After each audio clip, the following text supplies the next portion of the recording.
اب میں صوفیہ پروین سلامہ سے گزارش کرتا ہوں وہ آئیں اور تقریر پیش فرمائیں۔ السلام علیکم ورحمۃ اللہ وبرکاتہ۔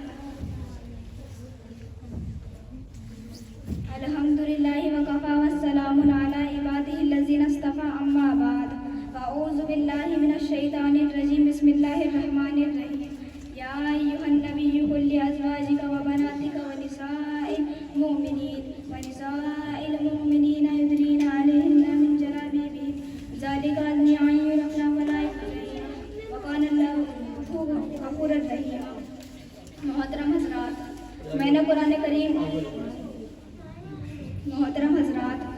قرآن کریم کی آیت کا ایک ٹکڑا آپ حضرات کے سامنے پڑھا جس کے اندر نبی اکرم صلی اللہ علیہ وسلم کو اس بات کی ہدایت کی گئی ہے کہ اے نبی اپنی بیویوں اور اپنی بیٹیوں اور تمام مسلمانوں کی عورتوں کو اس بات کا حکم دیجیے کہ اپنے اوپر تھوڑی سی چادر لٹکا لیں، یعنی کلام اللہ شریف کی اس آیت میں بھی پردے کا حکم نازل ہوا ہے۔ قرآن پاک کی ایک دوسری آیت کا ٹکڑا ہے وَلْيَضْرِبْنَ بِخُمُرِهِنَّ عَلَى جُيُوبِهِنَّ کہ عورتیں اپنی اوڑھنی کو سینوں پر ڈال لیا کریں۔ اس آیت میں بھی پردے کی جانب اشارہ ہے۔ مگر دوستو، جب مذہب اسلام کے روشن ستاروں سے کفر و الحاد، ظلم و جہالت کے بادل چھٹے، بے غیرتی اور بے حیائی کی تاریخیں ختم ہوئی، قرآن پاک کے عدل و انصاف سے باطل کے لہراتے جھنڈے گر پڑے، مظلوموں اور بے کسوں کو مساوات اور برابری کا درجہ ملا، خاص طور پر ان عورتوں کو جو ظلم و ستم کی چکی میں پھنس رہی تھی، مصائب و آلام کے پہاڑ ان پر توڑے جا رہے تھے۔ اسلام نے ان کو ذلت و پستی کے غار سے نکال کر بلندی پر پہنچایا۔ ظہور اسلام سے لے کر صدیوں تک مسلمان عورتوں کی بڑائی کے گیت گائے جاتے رہے۔ اگر تاریخ کے اوراق کھولے جائیں تو غیر مسلم عورتوں پر مسلمان عورتوں کی فضیلت اور برتری دکھائی دے گی، لیکن دیکھتے ہی دیکھتے پوری دنیا میں شیطانی ڈنکے بجنے لگے، مسلمان عورتوں کو مکاری و عیاری کے پھندے میں پھنسانے کی ارادے ہونے لگے، مسلمان عورتوں کو اس کے گھر کی چار دیواری سے نکال کر شرع عام پر بدنام اور رسوا کرنے کی انتم کوشش کی گئی۔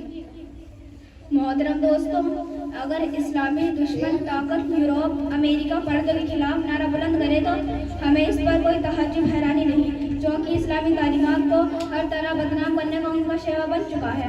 مگر افسوس، صد افسوس کہ آج ہماری قوم کے اکثر لوگ جو مسلمان ہونے کا دعویٰ کرتے ہیں وہ محمد صلی اللہ علیہ وسلم کے امتی کہلاتے ہیں، وہ بھی اسی ذہنی غلامی کا شکار ہیں۔ خاص طور پر انگریزی تعلیم یافتہ طبقہ تو اس میں زیادہ مبتلا ہے، وہ بھی پردے کے معاملے میں اسلامی دشمنوں کے ساتھ ہیں اور ان کے دوش بدوش چل رہے ہیں۔ کسی شاعر نے ایسے ہی لوگوں کے بارے میں کہا ہے کہ انہی کی محفل سنوارتا ہوں، چراغ میرا ہے رات ان کی، انہی کی مطلب کی کہہ رہا ہوں، زباں میری ہے بات ان کی۔ محترم دوستو، آج عورتوں کے لیے پردہ قید و بند سے تعبیر کیا جاتا ہے۔ کہا جاتا ہے کہ پردہ ایک قید ہے، پردے کو وحشیت بتایا جاتا ہے۔ کہا جاتا ہے کہ پردہ کرنے سے ترقی نہیں ہو سکتی۔ نتیجہ یہ ہے کہ آج ہمارا خاندانی اور معاشرتی نظام تباہ ہو چکا ہے، اخلاق و عادات شرم حیا کا جنازہ نکل چکا ہے۔ اسلام کے پاسبانوں، عورتوں کی تمام ذمہ داریاں ہمارے سپرد میں ہیں کہ ان کو بے حیائی و بے غیرتی کے بھنور میں پھنسنے نہ دیں، ان کو اسلامی معاشرہ اور اسلامی قوانین سکھائیں، شریعت مطہرہ کے سانچے میں ڈالنے کے طریقے بتائیں۔ اگر آج ہم نے ان کو گناہوں سے، برائیوں کے دلدل میں پھنسنے دیا تو کل قیامت میں خدائی گرفت سے بچ نہیں سکیں گے۔ خدا تعالیٰ سے دعا کیجیے کہ وہ ہمیں اسلامی احکام اور اسلامی تعلیمات پر چلنے کی توفیق عطا فرمائے اور ہمارے معاشرے کو اسلامی معاشرہ بنا دے۔ وآخر دعوانا ان الحمد للہ رب العالمین۔